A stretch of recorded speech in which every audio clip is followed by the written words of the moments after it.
जो लोग जाति के नाम पर बांट करके सामाजिक ताने बाने को छिन्न भिन्न कर रहे हैं, ये सब समाज के दुश्मन हैं। ये लोग दीमक की तरह समाज को खोखला कर रहे हैं। इनसे सावधान रहने की आवश्यकता है।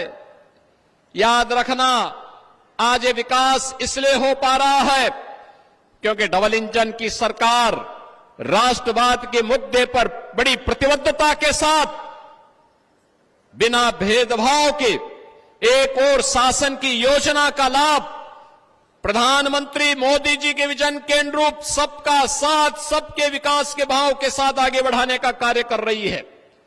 तो दूसरी ओर इंफ्रास्ट्रक्चर के आधुनिक विकास के कार्यक्रम के साथ आपके शहर को, आपके जनपद को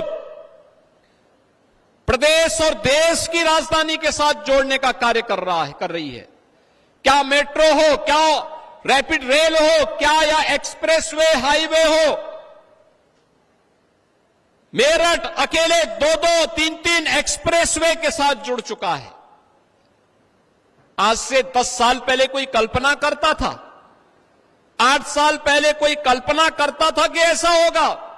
8 साल पहले दंगों की आग में क्षेत्र झुलसता था।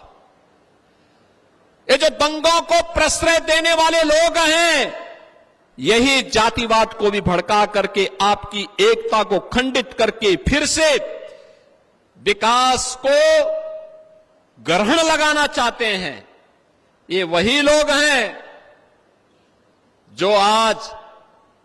जो पहले स्वयं तो अपने बच्चों को विदेशों में पढ़ाते थे और जब गरीब के बच्चे के लिए सुविधा उपलब्ध होती है तो इनको बुरा लगता है। ये आज भी चाहते हैं कि भैंसा गाड़ी से ही आप यात्रा करें। ये डबल इंजन की सरकार है, आपको रैपिड रेल की सवारी करा रही है। बुलेट ट्रेन की तर्ज पर विकास की रफ्तार को भी उसी तर्ज पर आगे बढ़ाना चाहती है।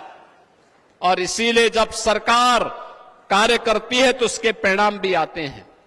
हमारी सरकार ने तय किया है, जीरो टॉलरेंस की नीति के तहत सरकार कार्य कर रही है। अपराध और अपराधियों के प्रति सरकार की जीरो टॉलरेंस की नीति कार्य कर रही है। मैं पूछना चाहता हूं कांग्रेस से, मैं पूछना चाहता हूं समाजवादी पार्टी से, जो देश की संवैधानिक संस्थाओं पर उंगली उठा रहे हैं, मैं उनसे पूछना चाहता हूं, क्या उन्होंने कभी अपने अंतःकरण में देखने का और झांकने का प्रयास किया? जब अपने स्वार्थ के लिए इन्होंने आतंकी घटनाओं को अंजाम देने और उस पर कोई कार्रवाई नहीं की थी। याद करिए मालेगांव की घटना को, कैसे उस समय निर्दोष हिंदुओं को फंसा करके देश के शीर्ष राष्ट्रवादी नेतृत्व को फंसाने की कुत्सित चेष्टा होकर के देश के अंदर आतंकवाद का नग्न तांडव करने का कुत्सित प्रयास कांग्रेस नेतृत्व की सरकार कर रही थी। कैसे कांग्रेस बेशर्मी के साथ इस कार्य को कर रही थी? पूछा जाना चाहिए कांग्रेस के लोगों को कि मालेगांव के मुद्दे पर कब कांग्रेस, जो पाप इन्होंने उस समय किया था, अपने इस पाप के लिए कांग्रेस पार्टी देशवासियों से कब माफी मांगेगी? कब वह एक और संवैधानिक संस्थाओं को गड्ढे में खड़ा करने का प्रयास करती है और दूसरी तरफ आतंकवाद के प्रति पूरी सॉफ्ट कॉर्नर रख करके उनके बचाव के लिए अनेक रणनीति तैयार करती है, और तीसरी ओर समाज को जाति के नाम पर, क्षेत्र के नाम पर और भाषा के नाम पर बांटने की भी बेशर्मी कर रही है। बहनों और भाइयों, हम सबको इस बारे में ध्यान रखना होगा। जिन कारणों से इस देश के बलिदानियों को अपनी शहादत देनी पड़ी थी, उन महान क्रांतिकारियों की क्रांति धरा है मेरठ, उनका बलिदान व्यर्थ नहीं जाना चाहिए। उन्होंने देश की स्वाधीनता के लिए अपना बलिदान दिया था।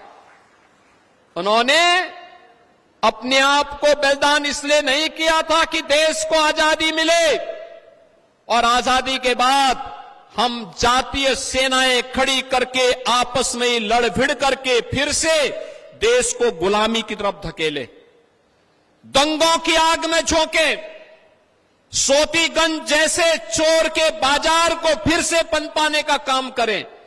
यह तो समाजवादी पार्टी और कांग्रेस को ही मुबारक है। वे दंगा भी कराते हैं, सोतीगंज के अपराधियों को भी चरण वंदना करते हैं, उनको पनपाते भी हैं, हर माफिया और हर गुंडे को प्रश्रय देते हैं। यही तो अंतर है। भारतीय जनता पार्टी की डबल इंजन सरकार बनी, वन डिस्ट्रिक्ट वन प्रोडक्ट में मेरठ ने स्पोर्ट्स आइटम के माध्यम से अपनी पहचान बनाई, और समाजवादी पार्टी की सरकार के समय वन डिस्ट्रिक्ट वन माफिया में सोतीगंज ने भी अपना स्थान बनाया था। ये उनकी पहचान थी, और हमारी पहचान विकास की है, खुशहाली की है, समृद्धि की है। ये वन डिस्ट्रिक्ट वन प्रोडक्ट की योजना ही आज प्रधानमंत्री जी के वोकल फॉर लोकल के अभियान को, आत्मनिर्भरता के अभियान को आगे बढ़ाने का कार्यक्रम है।